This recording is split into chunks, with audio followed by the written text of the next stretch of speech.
کہ بھائی نے فرمایا کہ رمضان میں حافظ صاحب نے تراویح پڑھائی، وہ اکثر بھول کر کبھی 3 پڑھا دیا کرتے تھے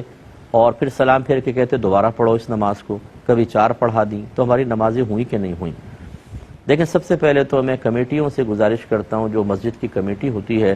کہ آپ صرف حافظ کا انتخاب اس وجہ سے نہ کریں کہ وہ بہت ہی خوبصورت پڑھنے والا ہے، بلکہ اس کو شرعی مسائل بھی آنے چاہیے، ورنہ یاد رکھیے گا میرے جملہ، تمام لوگوں کی نمازوں کی بربادی کا وبال آپ پر ہوگا۔ اگر بعض حافظ ایسے ہوتے ہیں بالکل ان کو مسئلے نہیں آتے، نہ وضو کے مسائل، نہ غسل کس طرح واجب ہوتا ہے، غسل کیسے اتارا جاتا ہے، حالت جنابت کا غسل کیسے کیا جاتا ہے،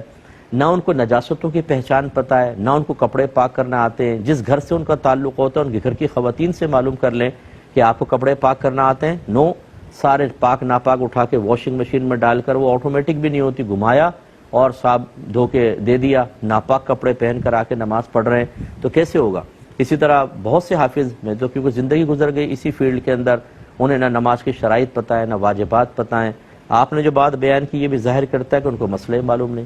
کہ اگر 3 رکعتیں پڑھا دیں تو نماز کیسے دوبارہ پڑھیں گے، سجدہ صاحب کرتے آخر میں، اور اگر 2 رکعت کے بعد اتحیات میں نہیں بیٹھے اور تیسری کا سجدہ کر لیا تو نماز گئی، پھر یہ کہ ان کو دوبارہ پڑھنی چاہیے تھی۔ تو یہ عجیب و غریب مطلب یہ کہ صورتحال ہوتی ہے کہ ہم حافظ کو رکھنے کے لیے کہتے ہیں حافظ صاحب 2 رکعت نماز آپ پڑھیں، ہم سنیں گے اور مقتدی سنیں گے، آپ کی قرات پسند آئے گی تو رکھ لیں گے۔ یعنی صرف آپ نے خوش الہانی کے لیے رکھا ہے ایک قاری صاحب کو، ایک حافظ صاحب کو، یا آپ نے نمازیں پڑھوانی ہیں، تراویح اللہ کی بارگاہ میں سنت موقدہ ادا کروانی ہے،